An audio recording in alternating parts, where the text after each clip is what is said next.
Hello, everybody. I'm Dr. Jesse Jackson III. I am the best-selling author and facilitator of the Don't Kick 'em Out book and training series, which I am so proud is in its second edition, 10th anniversary edition right now, which has literally over 18 years of personal experience and the things that we have actually done, traveling to 26 states and two countries, talking about student behavior. I'm a person who solidly believes is that behavior has a lot to do with learning and maturity. So the reason why that we're still here, I'm still strong. I'm just so blessed to have so many supporters and such a strong client base, literally all over the world. It's just based on its production, its results. When you get people, behavior is a symptom of something else.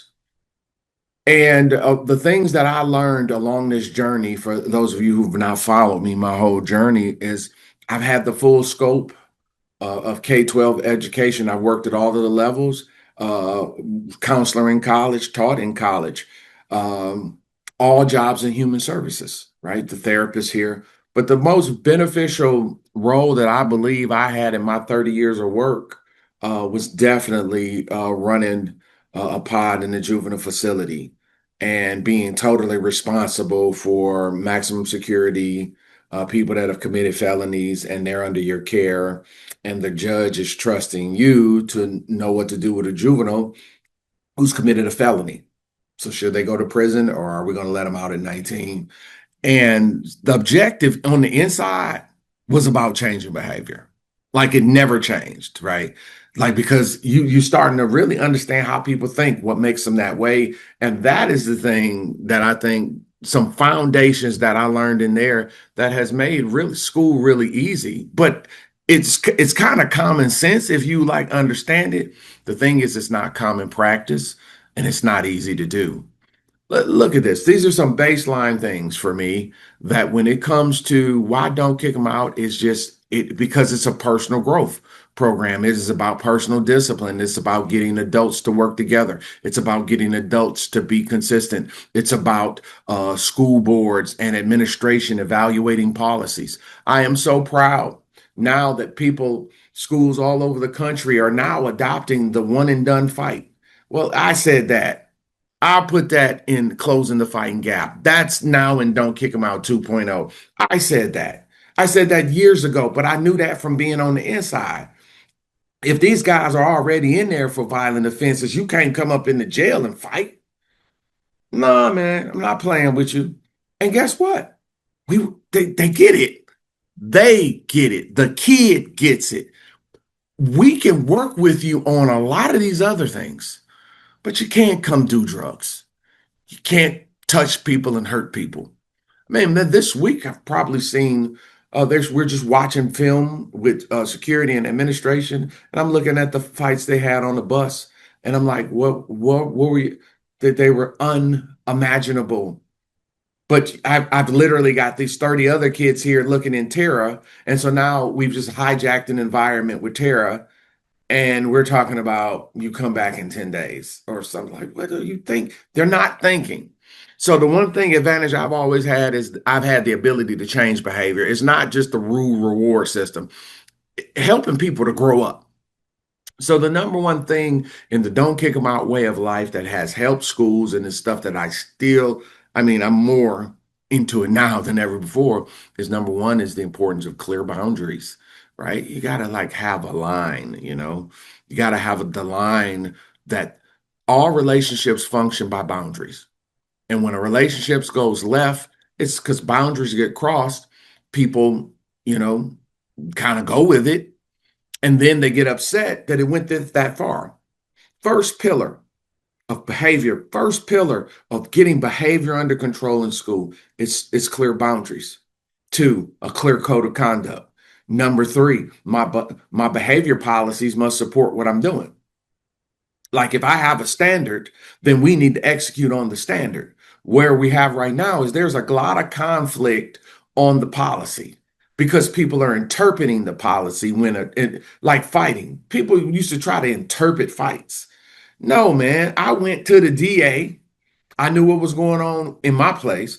I went to the DA. I was like, kind of give me like definitions of your definition of a threat and assault.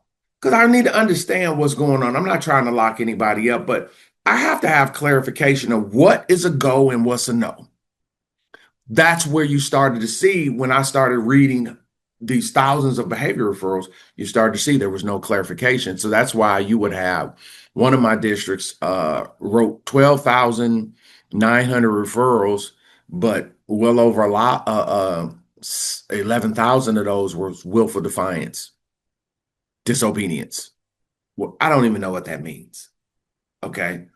You see what I'm saying? It's the, when things aren't clear, you can't get them fixed. We have to have clarity. So that's why number three is a big pillar of clarity of policy, of what's a go and what's a no, which takes me to number four, and that's do you have the program structure? You know, you're going to spend all your day on behavior if you're not focused on academia. I'm sold out to academics. You know, teaching and learning is just like my life. You know, and I school is about academia, and you learn the social dynamic and learn how to be a student is all a part of that. And when a school is not focused on academics, and that is not the core of your program, you're going to have behavior problems because the culture is not academia, which takes to number five, teaching adults to work together. Number six, being consistently consistent, not consistently inconsistent. These are all of the lessons of Don't Kiss Them Out. Number seven, the ability to communicate. Communication is the burden of the communicator. It's my job to make sure you understand me. You know, oh, they're not listening. Communication, again, is the responsibility of the communicator. Yes, people don't listen. Communication is the responsibility of the communicator. This is a lesson to teach people about it. It's very powerful. Number seven, mandatory confrontation. You have to learn how to confront. Everybody doesn't know how to confront. Everybody's not comfortable with confrontation. You have to teach that. You got number nine, building personal confidence. I mean, that's a 3-week course in itself.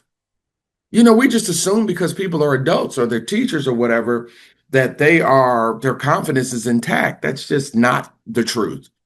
You know, that's not the truth. So when you are working with adolescents, you have to make sure adults are in a good spot.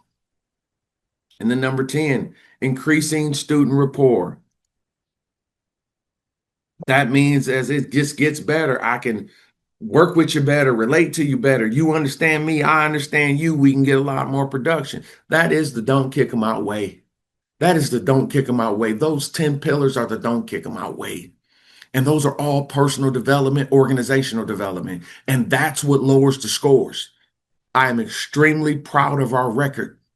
I'm extremely proud of our record, and I'm extremely proud of the relationships with managers, superintendents, my school boards, principals, and teachers all over the world who have been able to learn things about classroom management versus student management, being able to learn how to be better preparers for class, learn to be more engaging, learn to provide more structure. That is the don't kick them out way.